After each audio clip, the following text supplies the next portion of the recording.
In Washington, D.C., a major political clash is unfolding.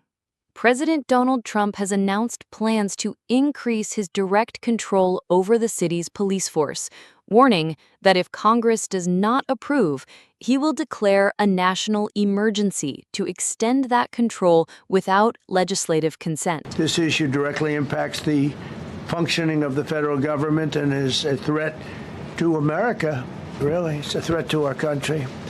We have other cities also that are bad, very bad. You look at Chicago, how bad it is. You look at Los Angeles, how bad it is. We have other cities that are very bad. New York has a problem. And then you have, of course, Baltimore and Oakland. We don't even mention that anymore. They're so far gone. We're not going to let it happen. We're not going to lose our cities over this. And this will go further. We're starting very strongly with D.C., and we're going to clean it up real quick, very quickly, as they say. You'll have more police, and you'll be so happy, because you'll be safe. When you walk down the street, you're going to see police, or you're going to see FBI agents. We're going to have a lot of agents on the street.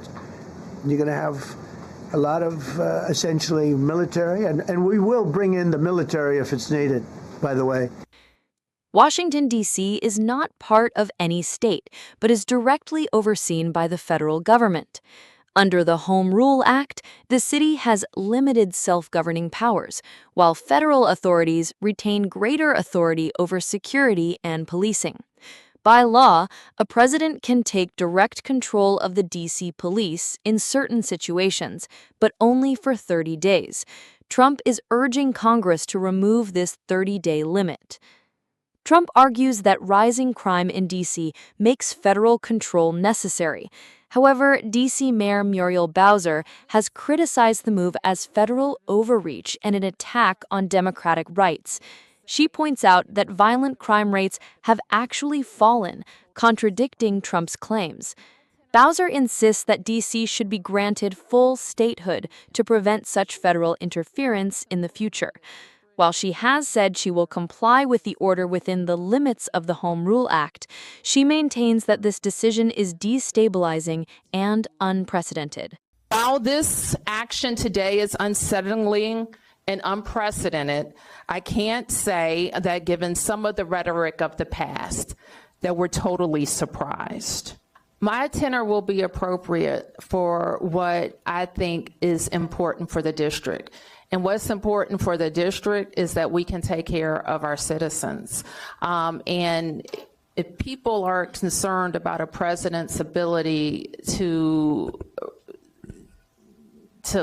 have the MPD police department be responsive to the Department of Justice, the time to address that is when we're talking about statehood for DC. If people are concerned about the president being able to move the National Guard into our city, the time to do that would have been when the Congress had a bill that it could have given control of the DC National Guard to DC. Public anger has spilled onto the streets, with large crowds in downtown D.C. carrying signs and chanting slogans. Most protesters demand that control over the city's police remain with the local government. It's not about crime. This is about control. This is not about public safety. This is about power. For many in D.C., this fight is not just about policing. It's about protecting their rights and their identity.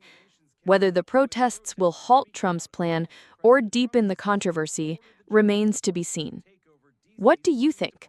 Is this public protest justified, or is federal control necessary to tackle crime? Let us know in the comments.